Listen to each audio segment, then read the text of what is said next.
Assalamualaikum warahmatullahi wabarakatuh dan salam sejahtera.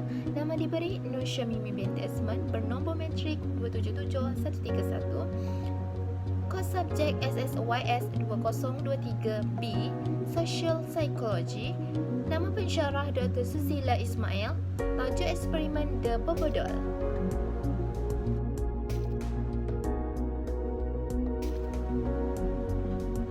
Okey, pengenalan iaitu daripada latar belakang pekaji. Okey, Bandura lahir pada tahun 4 Disember 1925 di Monterey, Alberta, berkebangsaan Kanada. Ia seorang psikologi yang terkenal dengan teori belajar sosial atau kognitif sosial serta efektif diri. Eksperimennya sangat terkenal adalah eksperimen Bobo Doll yang menunjukkan kanak-kanak meniru secara perilaku atau tingkah laku agresif daripada orang dewasa di sekitarnya. Okay, dari segi latar belakang eksperimen, ahli psikologi iaitu Albert Bandurani telah membuat satu pengkajian tentang teori pembelajaran sosialnya.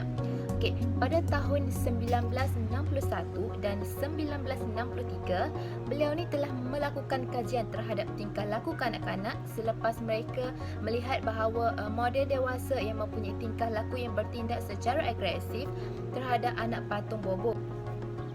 Kaedah eksperimen ada 3 peringkat, iaitu yang pertama, peringkat pertama itu permodelan. Peringkat kedua iaitu kebangkitan agresif. Okey, di sini dapat dilihat semua kanak-kanak termasuk kumpulan kawalan tertaluk kepada gairah pencerobohan ringan. Itu mereka berasingan dibawa ke bilik dengan mainan yang agak menarik. Peringkat ketiga, ujian untuk tiruan tertunda. Okey, di sini dapat dilihat beberapa mainan agresif dan tidak agresif dalam bilik sebelah. Itu contohnya mainan yang tidak agresif termasuk set teh, krayon, patung beruang dan haiwan-haiwan ternakan yang plastik. Okey, contoh mainan agresif seperti paku, papan lasak, senapang dan lain-lain lagi. Okey, teori dari segi teori pembelajaran sosial ini telah mencadangkan bahawa individu akan menunjukkan tingkah laku mereka berdasarkan perhatian, peniruan dan pemodelan. Okey, tingkah laku manusia ni bukan sahaja dengan diberi ganjaran ataupun hukuman, tapi mereka ni boleh belajar daripada menonton orang lain yang diberi ganjaran ataupun hukuman. Okay, kajian ini telah diperkenalkan oleh Albert Bandura dan rakan-rakannya yang menunjukkan kanak-kanak ni mempelajari sifat agresif dan tingkah laku yang ganas menerusi pemerhatian mereka. Teori permodelan. Okay, apakah itu teori permodelan? Okey, teori permodelan adalah individu yang dirujuk ataupun individu yang ditiru serta pemerhatian itu telah mengubah tingkah laku kanak-kanak tersebut. Seterusnya, teori peniruan. Apakah itu teori peniruan? Okey, di sini adalah proses yang meniru model dan menghasilkan tingkah laku yang sama menyerupai tingkah laku yang telah dilakukan oleh model tersebut. Jenis-jenis peniruan. Ada beberapa banyak jenis-jenis peniruan di sini, iaitu yang pertama, secara langsung. Secara langsung ini adalah tindakan yang meniru tingkah laku seorang model.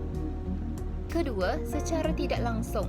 Okey, tindakan atau tingkah laku dalam imajinasi ataupun pemerhatian. Ketiga, gabungan, iaitu individu yang meniru beberapa tingkah laku yang berlainan menyebabkan itu satu gabungan antara tingkah laku tersebut. Okay, seterusnya ialah sekatan laluan. Okey, di sini dapat dilihat individu tu meniru tingkah laku untuk sesuatu situasi tertentu sahaja. Yang terakhir iaitu sekatan laluan. Di sini dapat ditunjukkan bahawa individu tu meniru sesuatu tingkah laku dalam semua situasi yang berlaku di sekeliling mereka. Seterusnya adalah terapi. Berdasarkan eksperimen Bobo Doll ini, saya dapat menggunakan terapi seni. Di sini adalah untuk mengajarkan keterampilan sosial pada anak-anak yang mengalami gangguan perilaku dan tingkah laku yang agresif. Di sini dapat menjelaskan bahawa ia memudahkan dan menggalakkan kanak-kanak untuk meluahkan perasaan mereka tentang keadaan mereka di sekeliling. Contohnya, bermain muzik, lukisan, tarian, bercerita dan berdrama dan lain-lain lagi. Seterusnya adalah aplikasi dari segi televisyen, filem, permainan berkomputer. Okey, di sini dapat dijelaskan bahawa pada tahun 1963, Pandora sekali lagi menjalankan kajian iaitu menggunakan aplikasi televisyen, filem dan permainan komputer dengan memaparkan seorang dewasa berkelakuan agresif terhadap patung krokodil. Hal ini menunjukkan bahawa perbezaannya menerusi keagresifan kanak-kanak tersebut terhadap agresi ganas dan yang bukan dilihat sahaja berdepan tetapi menerusi medium video sahaja. Kedua-dua hasil kajian ini telah menunjukkan kanak-kanak bersifat agresif dan bertingkah laku luar jangka dengan menerusi video sahaja. Seterusnya dari segi aplikasi di bilik darjah.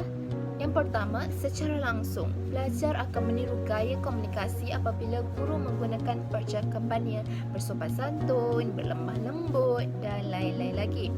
Kedua, secara tidak langsung, pelajar akan meniru gaya lompatan kartun iaitu dari segi Ninja Turtle dalam kelas PJK. Ketiga, iaitu dari segi gabungan. Pelajar mudah meniru gaya guru apabila guru menunjukkan contoh cara menyendang bola dan gaya permainan bola antarabangsa. Seterusnya adalah sekatan laluan. Di sekatan ini, pelajar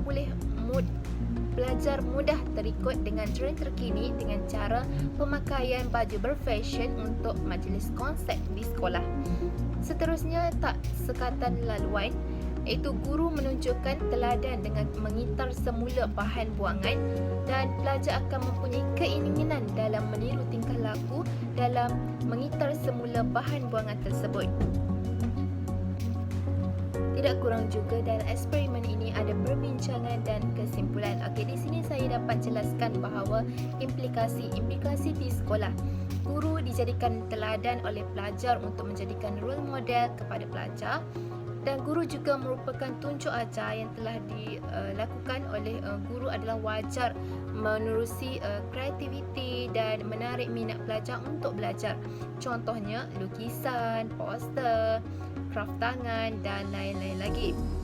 Seterusnya, pelajar menggunakan rakan sebaya sebagai rujukan kedua. Guru boleh menunjukkan watak yang baik dan teknik yang betul dalam melakukan sesuatu tindakan kerana kanak-kanak mudah terpengaruh dengan tindakan orang dewasa. Seterusnya iaitu implikasi di rumah. Ibu bapa hendaklah menjadi model yang betul dengan menunjukkan perlakuan dan percakapan yang berlemah lembut. Contohnya, bercakap dengan berbudi bahasa, membaca Al-Quran, solat dan lain-lain lagi. Ibu bapa hendaklah menunjukkan sesuatu nilai murni yang baik kepada anak-anak di rumah agar mereka terikut-ikut dengan tingkah laku yang sopan santun tersebut. Seterusnya dari segi kepentingan eksperimen ini. Di sini saya dapat jelaskan bahawa eksperimen bobodol ini sangat penting dalam menilai perlakuan dan tingkah laku kanak-kanak. Teori pembelajaran sosial ini memberikan manfaat dalam memberikan tumpuan kepada perhubungan antara manusia, tingkah laku dan persekitaran. Oleh itu, guru dan ibu bapa hendaklah memainkan peranan penting dalam membantu kanak-kanak dalam menyediakan persekitaran yang selesa dan kondusif agar mereka berjaya mencontohi sesuatu tindakan dan ataupun tingkah laku yang baik. Itu sahaja daripada saya. Sekian, terima kasih.